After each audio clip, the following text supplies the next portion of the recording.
Good afternoon, Outliers. How are y'all doing today? Happy Tuesday. Hope your week is off to a great start. Let me see who's in the chat here already. Dave is here. ESAT's here. Mike's here. Good afternoon, everyone. Exactly. Glad that we can all catch back up here once again. I'll tell you what, we have some really big enhancements that came through on OVTLYR this week, or actually today. Mahesh is our CEO. He just got back from India late last night and immediately pushed updates through. We'll be covering some of those updates here in a little bit, and they're awesome. They're things that we've been asking for a while. Mari's here. Good to see you. Hello. So let's do this. Let's jump into the PowerPoint and we'll get started here. Jean-Louis, how you doing, my friend? All right. Here we go. Welcome to the OVTLYR Trading Room. My name is Chris Fuel. I've twice been awarded top 100 people in finance. I was mentored by 5 of the market wizards, the best traders of all time. I've been successfully trading since 2009, and this is where we save time, make money, and start winning with less risk together as a team. But before we get started trading, hey, let's jump into the lesson of the day. Where's the button? It's moved. Hang on. There it is. All right, so stick around to see how we rank this out of 10 and subscribe if you haven't done so already. So this video is from Couch Investor called Watch This Before Buying AMD Stock. And Couch Investor, if you're watching this, how you doing, my friend? He left a comment the other day, so I know that he might be watching them, and I am super stoked to hear what he has to say. Earnings report, here's everything you need to know. At the time of making this video, Advanced Micro Devices, or AMD, is trading at $117.30, and it's actually one of the few semiconductor stocks that were in the green on Monday. It has a market cap of $190.39 billion. As you can see, over the last year, the stock is down closer to 20%, and it's down way more since the peak back in March of 2024. In the last 3 months, this stock is down now 30%.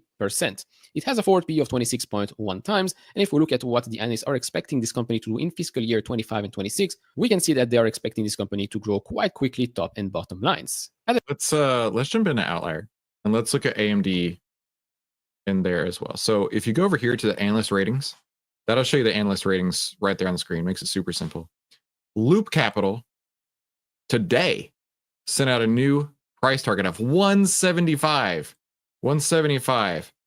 AMD is currently at 114. So Loop Capital just said, give us a gain of 52%. All right, Loop Capital, let's freaking go. They got their rocket ship tickets. They're ready to go to the moon. So that just came out today. Yesterday, TD Cowen initiated a buy signal, but they changed their target from 185 to 150. That's a buy, but not as strong of a buy is what it's saying here, right? To 150, which would still be huge. Randy, good to see you. Randy says buy 175 calls, not. And then Goldman went from buy to neutral, revising down bigly their target from 175 to 129. That just came a few days ago. HSBC reduce from buy to reduce. Looks like at 110, and that was a couple days before, about a week ago, January 8th. So you got one here, Loop Capital, bullish as all get out, and then the rest of them are like, yeah, kinda, maybe start reducing, etc. So the analysts are not ultra bullish on AMD. Let's go to the stock news real quick. I'm curious to see AMD's home builder rally. So that's positive. Why AMD dropped 18% in 2024? Definitely a negative story for sure. Got $5,000. Hey, why don't you put it in AMD? Is what it says right here in on the Motley Fool. Once in a decade investing opportunity. One, artificial intelligence and semiconductor stock to buy hand over fist. So clearly the Motley Fool is bullish as could be on AMD. We did get a buy signal here in OVTLYR on January 8th. Now, it hasn't really taken off since that point yet. It's kind of gone sideways since then. But a 52% gain is in order, according to one of these investment houses here, Loop Capital. But while we got OVTLYR pulled up, let's do this. I want to show you a few upgrades that we just pushed yesterday. Like these are hot and fresh out the kitchen. So first, you'll notice the timeline scroll bar is moved to the top. First thing you'll notice. Second thing you'll notice, heat map value. We used to have the behavioral what is it? What is that word? The behavioral heat map is what we see right here. Price trajectory oscillator, big words. Price trajectory oscillator is now gone. We did a lot of research and found that the price trajectory oscillator and the behavioral heat map basically gave us the same data. So we axed that one. And then the heat map value is one of my all-time favorite indicators here inside of OVTLYR. A new thing you'll notice right here is the constituent heat map timeline. So what does that mean? So imagine for a second, this is in the tech sector, okay? So AMD's in the tech sector. And once this loads in, this is the constituent map that just loaded in over here. And this says that 111 companies in this sector are greedy, 136 companies are fearful as of today. So it's almost evenly split in this sector 50-50. What we did is we took this data and put it over time. So let me make this bigger. And so what you see down here is how many stocks are greedy or fearful, right? Just overall greedy or fearful based on if they're in the green or if they're in the red on the heat map. So this is your sector's heat map, which is pretty freaking sweet, right? Then on top of that, this yellow line right here is the average value for that sector. So the average value today shows greed at 49.93%. So and moving down, as you can see over time. So really, really handy tool right there. We wanted to take the constituent heat map, show where the rest of the sector is going, not just on that one individual stock. And then down here is the market breadth. Now, market breadth you're familiar with, right? This is what we use, and we'll talk about it more in a little bit. But this shows how many stocks are on the bull list with buy signals versus going over to the bear list with sell signals here, right? So if it was at 100%, every stock would have a buy signal. So this down here is the bull list percentage. The same line that we've been using for ages, this green line right here, is the same one that we've been using for ages, but for the entire sector, okay? Then you can add in the EMA, so moving averages here, which a little bit difficult to see. I don't know if Mark or Mahesh are watching, but the colors are not popping off for me, right? That red kind of disappears. And especially if you're a colorblind person, that's just going to completely disappear. Let's throw the 5 EMA on there. Yeah, that could be improved upon. I think we could update these colors, but that's the same line you're used to. Now behind it, this stacked chart that you see behind it, that's these overlays that you've been seeing forever, right? The green is if it's in an uptrend, it's our trend template, the 10-20-50, and then the red is the opposite. That's the bearish template right there. So what we're doing here is we're actually showing how many stocks are bullish or bearish based in the sector, and then showing how many stocks are in whatever what is the word I'm thinking of? Overlay. If they're in a bullish or bearish overlay. So super handy. A big upgrade come through. Like, we want to make this as easy as we can to look at not just the stock, but what else is going on, right? We're giving you the sector, we're giving you the market. We really want you to be able to see from a holistic standpoint everything that's going on, right? We want to make this the best stock analysis tool you've ever seen. Also, something I've been asking for and you've been asking for is we got show hide buttons. We got show hide buttons finally. So if you go up here to show hide and you say, I don't want to see what's in column 1, you don't have to. Goodbye. I don't want to see what's in column 2. We don't have to see that either. Goodbye. And look at that. So we just clean that up. Now let's say you don't want to see the market breadth. You don't want to see the constituent timeline. Look at that. We just made this a very different user experience, right? I think that is pretty dang cool. So we definitely were listening to our feedback from our customers because we want to make this as easy as we can for you. We understand that we loaded the gate, right? We put everything we possibly could right inside the platform. And not everybody needs to see everything. Not everybody wants to see everything. So now you have the ability to toggle things to show or hide, which I'm actually really stoked about that, right? There's some of the stuff I've never even looked at before, but I know it's there. A couple other things is we have new lists that you can add stocks to, and we have new criterias in the screener. One of the things that I found at the end of last year is that my stocks that I pick actually perform best when they have moved less than 5% up or down since the signal came through. Now, that's because when it goes up over 5%, the outlier move we're looking for has already started to happen, right? when you get that buy signal. You can still jump in, and we made tons of money last year on stocks that had already moved 5%. But win rates were higher and profits were better for me by moving that down to say within a 5% range of the buy signal coming through. And then we also have a heat map. So as we discussed, the behavioral heat map, this is one of my all-time favorite indicators here. We actually now have the ability to toggle that if we want it to be flat, moving up, or moving down, which is going to save me a ton of time, because for those of you who have been with us for a while, you will have seen how I use that and how eventually every once in a while I will go through and accidentally miss checking the heat map chart, and then I'll have to go through and like backtrack and take off the trade or whatever the case is. So easy, just one click. And of course, after you've set your sector, your screener the way you want it to, just come over here, save that to however you want. These are 2 screeners that I built, but you can play with this and make it your own, which is really, really exciting. So all these new upgrades just went through today, but let's go back over to this video over here.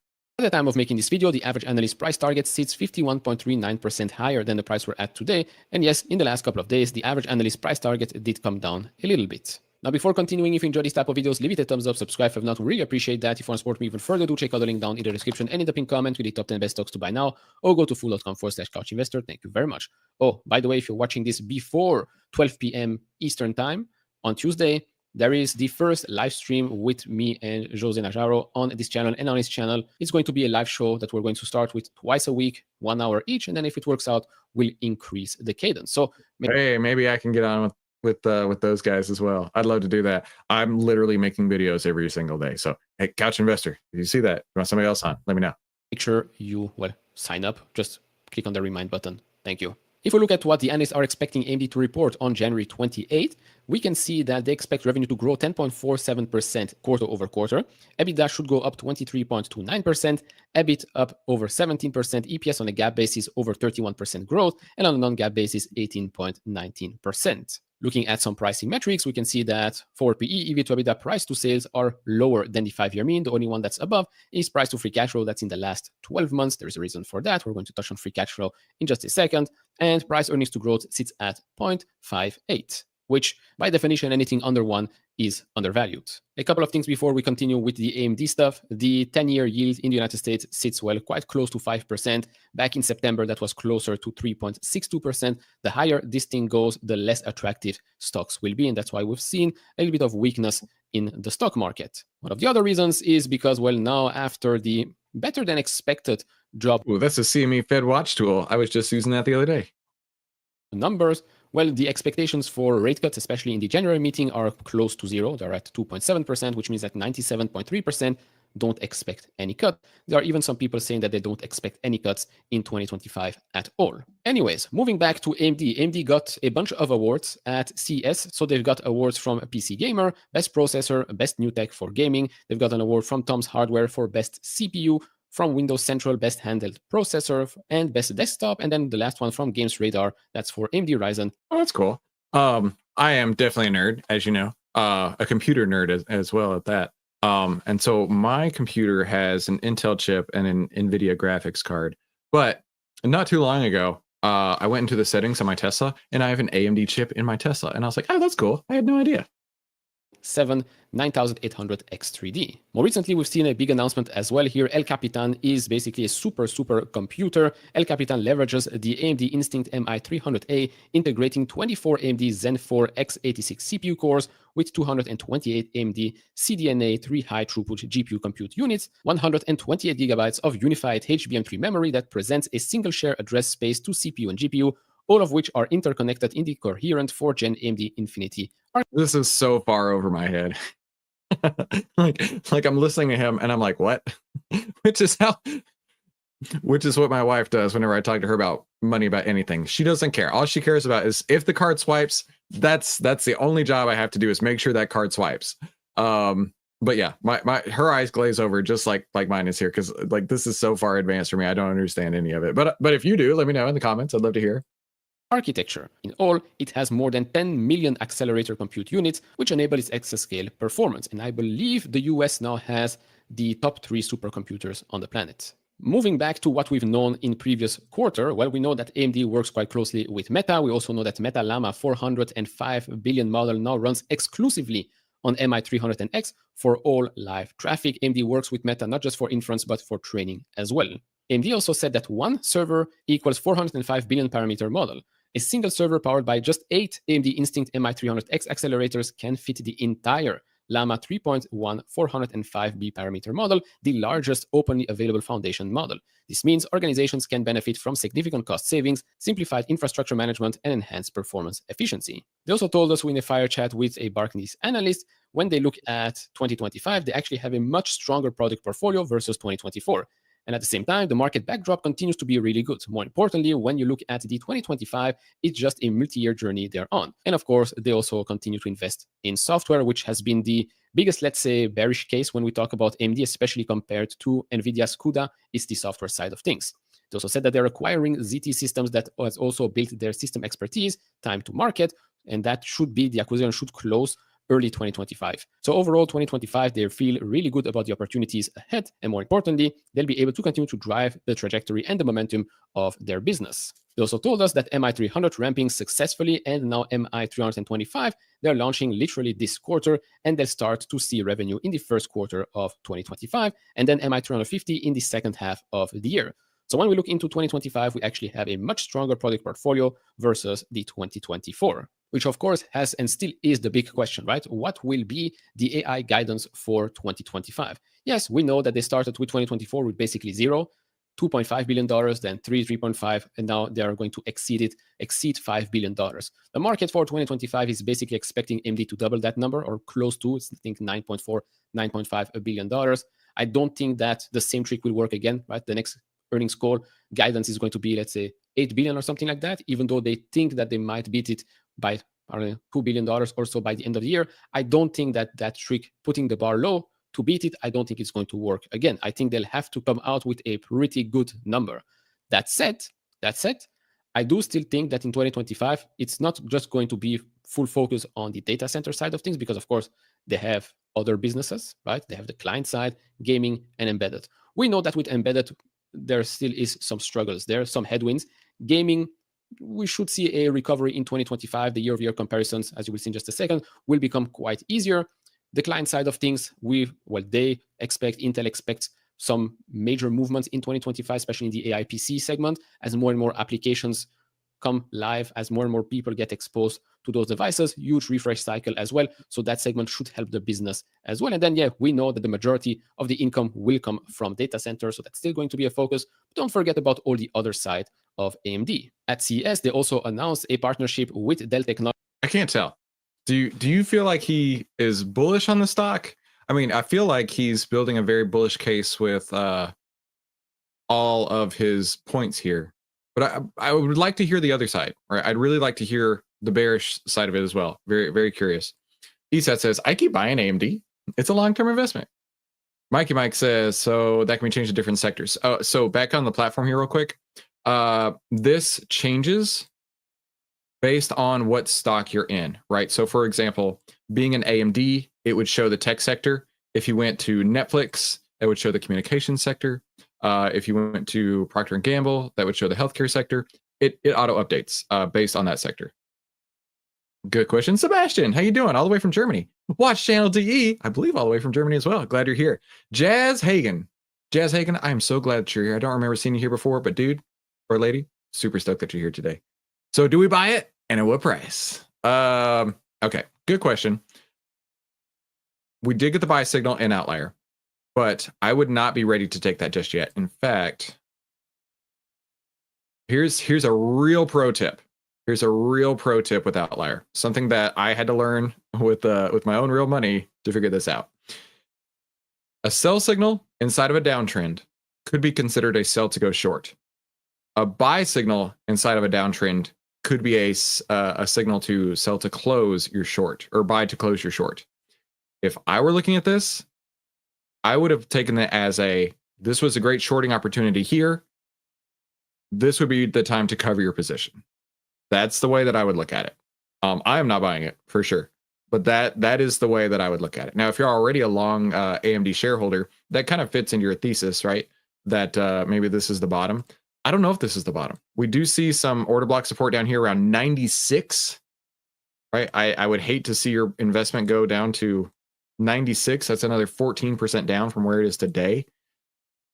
But yeah, AMD is clearly in a downtrend right now. And it's not something that I would personally put any of my money on. Randy says, waiting for AMD to start showing bullish before buying. Yes, exactly. Now, Randy, how do we determine that? With the outlier trend template, with the 10 over the 20, price over the 50, because that's your short, your intermediate, and your long term. Once they cross, right, they're going to flirt with each other. They're going to take each other out on dates. They're going to kiss. And at some point, they're going to cross over to the other side. And then that is when a buying opportunity could be had.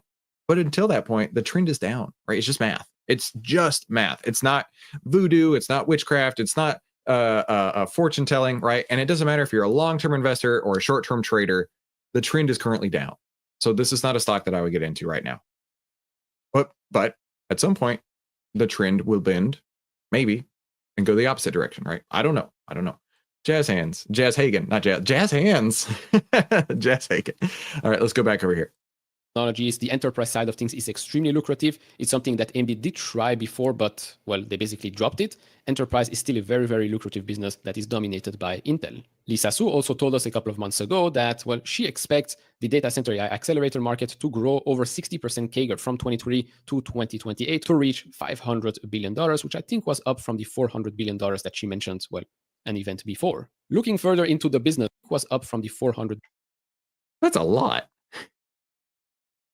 45 to 500, just a solid 11x in the span of 5 years. All right, let's go. $1 billion that she mentioned, well, an event before. Looking further into the business, we can see here free cash flow margin, total revenue, and gross profit margin. Gross profit margin in the last 10 years have gone up. It has grown.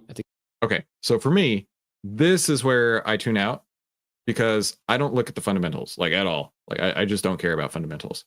To me, the only thing that matters is price. Only price pays. Now, I didn't make that up, right? I didn't make up that saying.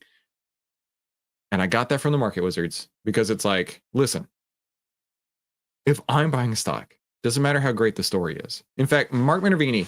So if you don't know Mark is one of the market wizards and a mentor of mine.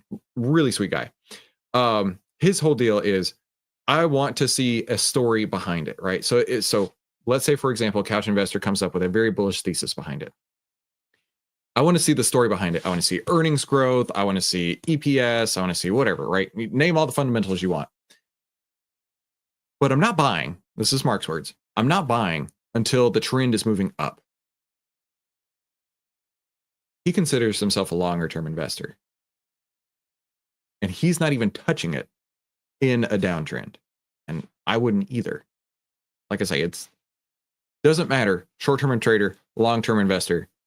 If the price is moving down, you're losing money because price at the end of the day is all that pays.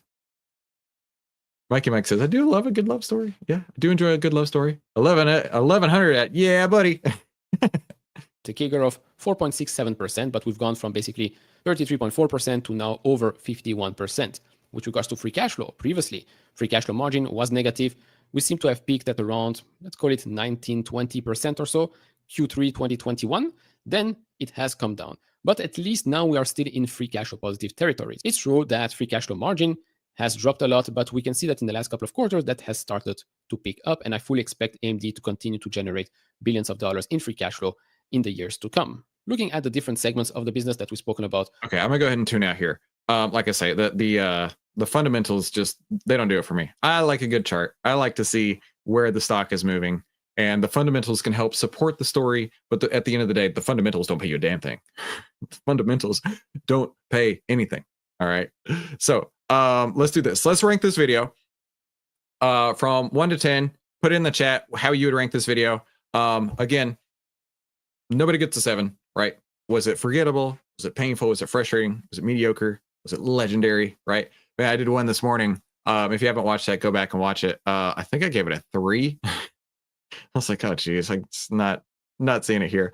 I'd rate it a 6. I mean, it was definitely decent. I don't see any issues with that. What I appreciate about Couch Investor is that he comes to the table with receipts. He comes to the table with data. And whether he's bullish or bearish, it seems like he always comes with a plan, plan in his backpack, I guess you could say. Looks like everybody else is voting 6 as well. So I appreciate that. Thank you so much for chiming in. Xenon, oh my goodness. That is one handsome tiger you got there, Xenon. Can you have a quick look-see at Nvidia for comparison? Oh my gosh. Oh my gosh. Hang on. Let's do a side-by-side here. Multi-symbol view. We'll throw AMD and we'll throw Nvidia over here. I mean.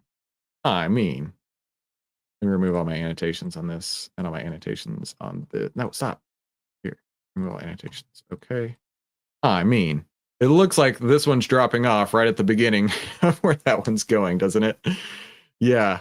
And I really like to point out this market cycle here, right? Because AMD's on the downward slope of this, right? I hate to say it, but it's true. Let's go side by side with this and with this. That doesn't look good. That's not so bad. Let me make it bigger. Right. Imagine you've got two different companies here. You've got Nvidia in the middle. You've got AMD on the far left. And then you've got on the right-hand side, the market cycle investing guide, right? Do me a favor. In the chat, put in where you feel like AMD is and where you feel like Nvidia is. Okay. So this starts from November 24th, 2023 on both of these charts. Where would you put both of these? Esat says, today it's a 2.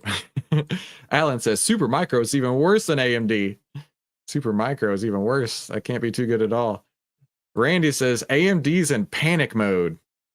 Yeah, I can get on with that. I would even put it in capitulation mode down here. Haven't quite issued anger yet. I haven't quite got there yet. But like Nvidia, I mean, I almost feel like we might be on the other side of the hump, hitting complacency or anxiety right here. So yeah, both of these stocks, very, very different life cycles that they're in at the moment. So again, thank you so much for participating in that. Let's continue on here with today's member highlight. You guys have been blowing up the Discord. Let's see what's going on over there.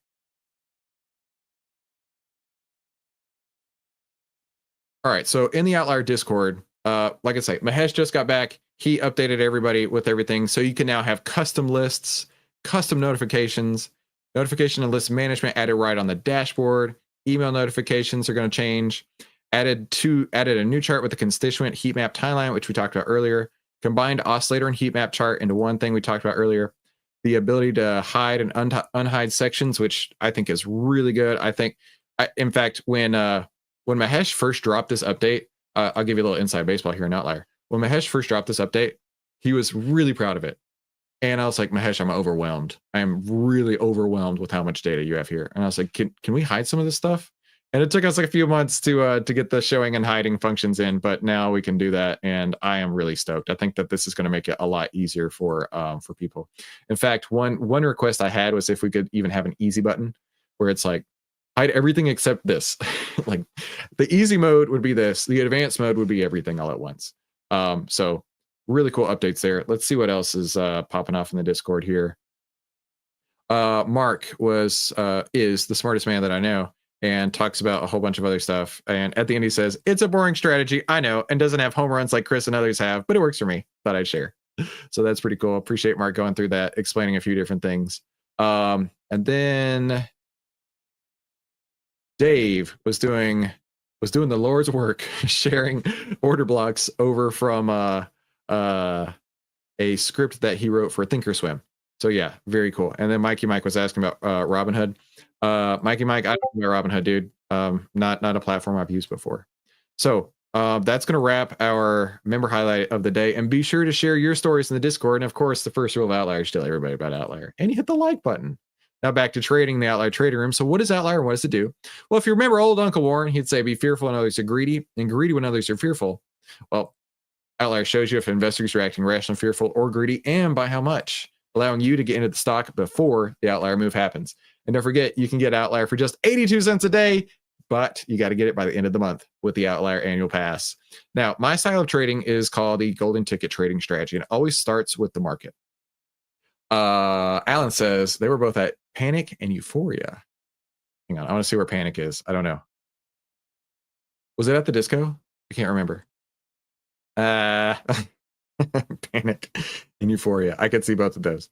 Okay, back over here. All right, so with the market, I want to let it tell me where it's going, right? Let the market tell you which direction it's going with a 10, 20, 50. And so let's go to the SPY. Right here, the SPY is clearly in a downtrend. Anybody tells you that this is a great buying opportunity, they're wrong. Okay, it could be. I mean, honestly, here's the thing. 580 could be the best buy for the rest of time, but we don't know. And the trend is currently trending down. So what I would rather do is wait until that trend. I would rather wait until the trend does whatever it's going to do, and then maybe buy a 580 on the opposite side of the trend, right? On the opposite side of that move when it is trending back up. So you don't have to hold the stock when it's going down. But the 10, under the 20, price is under the 50. So your short, intermediate, and long term are all pointing down at this point. So it's definitely a bearish trend. Mathematically speaking, you can't argue with me on that because it's just a fact. Let's go to the next step here, which is market breadth. Now, market breadth is interesting, right? It's actually been peaking up. Now, this is the number of stocks that we have buy signals for, right? So the more stocks that have buy signals, the higher this line is going to go right here. And right now it's hovering right at 50. And if we throw the moving average on top of that, you can see it did cross a couple days ago. What I want to see is the market breadth trending down at the same time market trend is trending down. In the meantime, I don't need to trade. I don't need to trade at all. There's no point in putting anything on in the market for me because it doesn't fit my trading plan. So I need you to ask yourself a question. Are you trading in your own trading plan? Do you have a trading plan? Do you know where you're going to get out and where you're going to get in and why? If you don't have that, I would really encourage you to take a few moments this afternoon, grab a journal, grab a pen, maybe put on some smooth jazz on the headphones, right? And just kick back and relax for a few minutes and be like, where would I get in? Or where would I get out? And why would I get in? And why would I get out? I would really encourage you to come up with that, because having that plan is what separates the best from the rest. Okay, doesn't matter if you're a short-term trader or long-term investor. That is the difference that separates the best from the rest. And don't give me some cockamamie excuse about taxes. Don't give me some cockamamie excuse about, oh, I don't want to sell because I don't want the tax consequence. My bro, right? I would much rather pay taxes. And listen, I get this in the comments, which is why I bring it up. I would much rather pay taxes when my stock is going up and it hits my exit signal than lose 60% of my dollars that I invested because I was afraid to take a tax loss, right? Or I was afraid to pay taxes. Do not come up with an excuse that taxes are the reason that you're not selling, because if that's the case, your head's in the wrong place. In fact, I would venture to say you want to pay as much taxes as you physically possibly can, because that means you made buttloads of money, which I would say is a pretty good outcome. So let me go over here to check in on the chat here. Esau says, that's the best point. Exactly. Randy says, standing by, all funds and Schwab money markets. Yeah, dude, like, it's not going anywhere here right now. Esau says, I'm in this channel because of your honesty and good character. Well, thanks, my dude. I appreciate that, right? But I'll tell you one thing.